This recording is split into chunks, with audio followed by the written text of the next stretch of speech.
Ça nous fait plaisir de vous recevoir ce soir pour la remise du prix Hervé Foulon, un livre à relire. Le prix Hervé Foulon, un livre à relire, a été créé en 2013, ça va faire bientôt 10 ans déjà, et c'est un prix qui a été créé pour un peu combattre, je dirais, le fast-food commercial et de dire qu'un roman qui a été écrit il y a 10 ans, il y a 15 ans, il y a 20 ans, peut toujours conserver ses grandes qualités littéraires et être toujours aussi intéressant à être découvert et lu.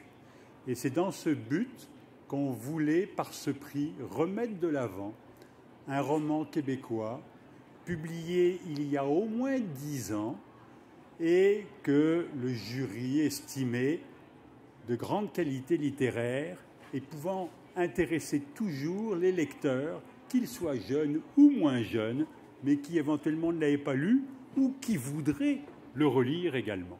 Donc c'était un peu le but de ce prix et on espère, en accordant ce prix, redonner un peu une visibilité à cet ouvrage et à cet auteur et que les libraires, en profitant de la remise, le remettent en rayonnage pour le rendre plus accessible. Je voudrais en profiter pour rappeler justement les différents lauréats des dernières années. En 2013, Nicole Hood l'a gagné avec La Maison du Remous, un livre paru en 1986 initialement. En 2014, Michael Delisle pour Le désarroi du matelot, paru initialement en 1998. En 2015, Denise Desautels pour Ce fauve le bonheur, paru en 1998. 2016, Denis Thériault pour L'Iguane, qui était paru en 2001. 2017, Louis Gauthier pour Voyage en Irlande avec un parapluie, paru initialement en 1984. 2018, Rachel Leclerc pour Les Noces de sable, paru en 1995. 2019, Pierre Hiergeau pour L'écrivain public, qui était paru en 1996. 2020, Jacques Benoît pour Jo Carbone, qui était paru en 1967. Et en 2021, Aki Shimazaki pour Tsubaki, qui est le tome 1 du poids des secrets, paru en 1999. Je veux remercier en même temps toutes les personnes qui ont siégé au jury au fil des années pour le travail qu'elles font et le temps qu'elles accordent pour lire et trouver le lauréat. Mais sans plus attendre, je vais céder la parole à la présidente du jury, Marie-André Lamontagne, qui va vous parler et du jury et, j'espère, oui, bien sûr, du lauréat. Ben oui, bien sûr, c'est le but du jeu, n'est-ce pas? Merci Hervé Foulon qui a très bien résumé l'esprit de ce prix littéraire qui est au fond de prolonger la vie des livres en librairie et pas seulement sur les rayons des bibliothèques privées, mais en librairie avec cet espoir que d'autres lecteurs s'ajouteront à ceux qui sont déjà là parce que vous savez que c'est le règne de la nouveauté peut être impitoyable et voilà pourquoi des prix de ce genre sont utiles. Alors, Hervé l'a dit, j'ai le plaisir d'être présidente de ce jury. Nous étions 4, incluant moi-même. Ce jury aura donné lieu à des échanges stimulants. Tous, nous étions des lecteurs gourmands. Et au passage, je vous prie d'admirer la parité, 2 hommes, 2 femmes, obtenue sans le faire exprès, ce qui est encore mieux. Donc, je vais vous présenter les membres du jury, outre moi-même, et je ne vais pas me présenter. Donc, Lise Bissonnette, qui n'est pas ici ce soir parce qu'elle a eu un empêchement de dernière minute. Elle est journaliste, écrivain, des romans, des essais, docteur en lettres françaises. Elle a été présidente directrice générale de la Bibliothèque et Archives nationales du Québec et du coup fondatrice de la Grande Bibliothèque. Elle a été directrice du quotidien Le Devoir pour ne retenir que ses fonctions car il y en a eu d'autres. Et puis, il y en a d'autres à l'heure actuelle. Elle est membre de l'Académie des lettres du Québec et a reçu plusieurs distinctions, mais retenons ce soir comme qualité principale qu'elle est une grande lectrice. Et vous allez voir que cette qualité va se répéter d'un membre du jury à l'autre. En fait, c'est un prérequis, on dirait. James Hinman, qui est ici, voilà. James Hinman, acteur et auteur, qui a reçu plusieurs prix et mentions. Alors, je vais donner des titres. La nuit, juste avant les forêts. Moi, j'avais vu au théâtre, c'était magnifique. Mademoiselle Julie ou Scène de la vie conjugale. Notez bien ici l'usage du « ou », parce que ça veut dire que la liste n'est pas exhaustive. On l'a vu au cinéma, Le Polygraphe, Le Marais, ou Le Triomphe de l'argent. On l'a vu à la télévision, Trauma, Rumeur ou Fragments, aussi dans des documentaires. Mais il est également l'auteur de 3 livres, Océan, Une vie d'adulte et Faux rebond, tous publiés chez XYZ, car ces dernières années, il a surtout écrit et il s'est révélé un écrivain tout en finesse d'observation et attention à la langue. Et bien sûr, lui aussi, ça ne va pas vous étonner, il se double d'un grand lecteur. Voilà. Juste à ses côtés, Billy Robinson, auteur, longtemps libraire à la librairie de Verdun. Je dis longtemps et jusqu'à il y a peu, car il occupe depuis octobre, aussi bien dire depuis hier, les fonctions de coordonnateur à l'édition au sein du groupe Ville-Marie Littérature. Il a été animateur télé, chroniqueur littéraire. C'est un très bon communicateur, on l'aura compris, ce qui a aussi valu à Billy Robinson, alors qu'il était encore libraire, de recevoir, c'était en mai 2022, le prix d'excellence de l'Association des libraires du Québec, donc l'ALQ. Dois-je ajouter que lui aussi, devinez, est un grand lecteur, n'est-ce pas, un lecteur boulimique? Voilà. Alors voilà qui donne également la mesure du jugement littéraire attendu et exercé par notre jury. Maintenant, qui l'emporte? Ce suspense qui va durer l'espace d'une seconde. Eh bien, c'est Jeanne-Mance Delisle pour son roman La Bête rouge, paru en 1996 aux éditions de La Pleine Lune. Le jury est arrivé à ce verdict à la majorité après délibération. Donc, c'est un exercice, la délibération, aussi exigeant qu'agréable. Exigeant parce qu'il suppose d'affiner son jugement.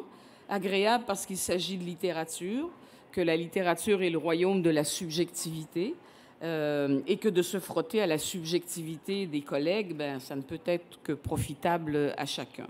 Donc, je vais donc tenter de résumer l'essentiel de nos propos, qui vont vous donner envie, je l'espère, de lire et de relire, prix du livre à relire, ce livre.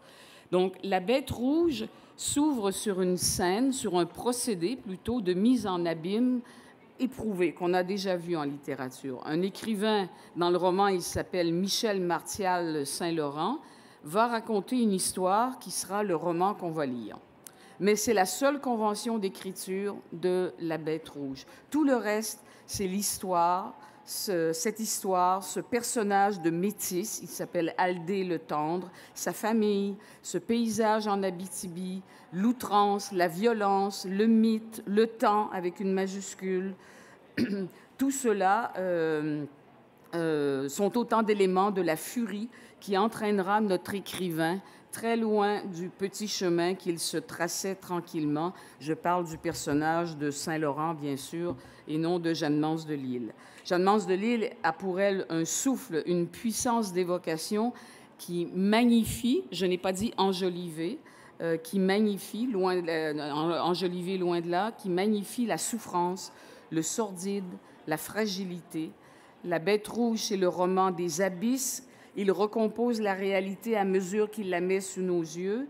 Et la bonté et la pureté, si elles existent, indéniablement, elles ne peuvent survivre dans ce monde-là, terrible, terrible comme l'esprit humain.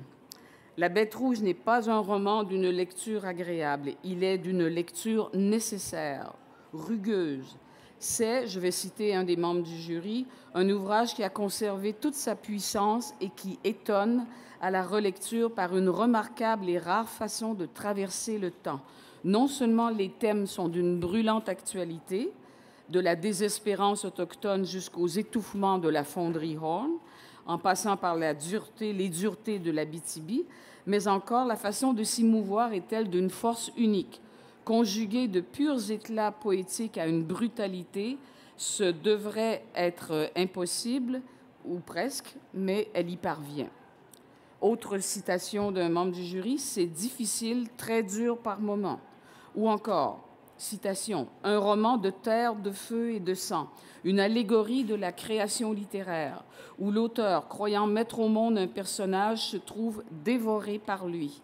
Une plongée avant l'heure dans l'aliénation des peuples autochtones. Ce qui frappe dans ce roman, c'est la puissance des violences, comme un maelstrom de souffrances et de péchés originaux, au pluriel, donc, qui emporte tout sur son passage. Donc, en résumé, amateurs de bluettes et de romans sentimentaux, passez votre chemin. Ce livre n'est pas pour vous. Mais amateurs de littérature, précipitez-vous. Alors, je cède maintenant la parole à l'éditrice de Jeanne Mance de Lille, Marie-Madeleine Raoul, des éditions de La Pleine Lune.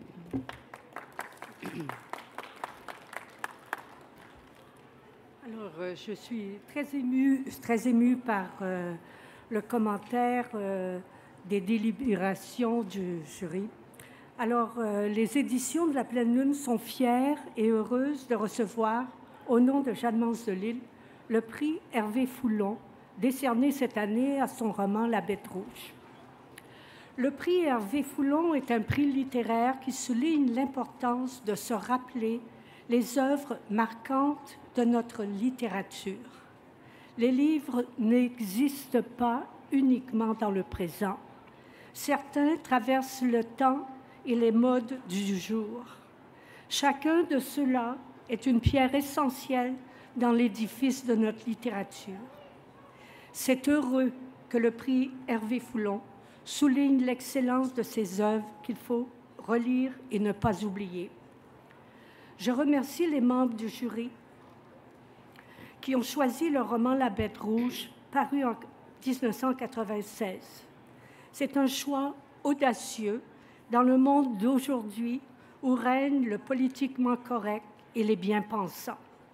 Car pénétrer dans l'univers de Jeanne Mance de Lille, c'est oser plonger dans les replis secrets et obscurs de l'âme humaine, là où le désir est toujours rebelle et l'érotisme irrévérencieux. Toute l'équipe des éditions de La Pleine Lune félicite chaleureusement Jeanne Mance et remercie le prix Hervé Foulon, un livre à relire pour cette belle reconnaissance. Je termine avec ce message que m'a envoyé Jeanne Mance de Lille à l'intention des membres du jury. Merci du fond du cœur aux membres du jury qui m'ont accordé le prix Hervé Foulon. J'en suis très honorée. J'ai toujours été fascinée par la violence tapie en nous et par les diverses formes qu'elle prend à notre insu.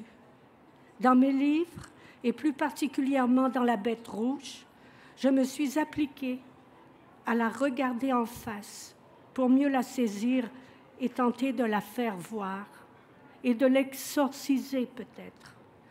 Je me réjouis que ma démarche puisse paraître encore pertinente dans le monde d'aujourd'hui. 26 ans après la parution du roman, ce prix redonne en quelque sorte une nouvelle jeunesse à mes deux personnages. Ils vous en sont reconnaissants. Merci. Merci Marie-Madeleine Raoul. Il y aura... Attendez, il ne faut pas... Vous remplacez Jeanne Mance de Lille. Le prix est accompagné, n'est-ce pas? Ah oui, il ne faut pas... C'est pas uniquement une poignée de main et des félicitations. Les honneurs, c'est une chose, mais le prix est accompagné quand même d'un chèque de 5 000 $ pour Jeanne Mance. 5 000 $, non. Je te remets pour, naturellement, ton auteur. Merci. Je pense qu'elle va être très heureuse aussi de recevoir, en plus de cette reconnaissance, ce chèque que je vais lui envoyer rapidement. Et le livre est toujours disponible? Oui, le livre est disponible. On l'a actuellement dans notre kiosque 1852. Alors, vous êtes bienvenus pour venir vous le procurer. Merci. Oui, très bien, très bien. Merci à vous deux. Merci aux deux membres du jury, James Henman et Billy Robinson. Merci à Lise Bissonnette qui n'est pas là. Merci à Hervé Foulon de faire exister ce prix. et à Marie-Madeleine Raoul d'avoir eu le flair d'éditer ce livre au tout début. Donc, c'est grâce aussi à l'éditeur que ce livre peut exister. Et là, il continue en librairie. C'est grâce au libraire. Et c'est grâce au lecteur, grâce à vous qui irez vers lui, qu'il va continuer aussi d'exister. Voilà. Merci. Merci à vous.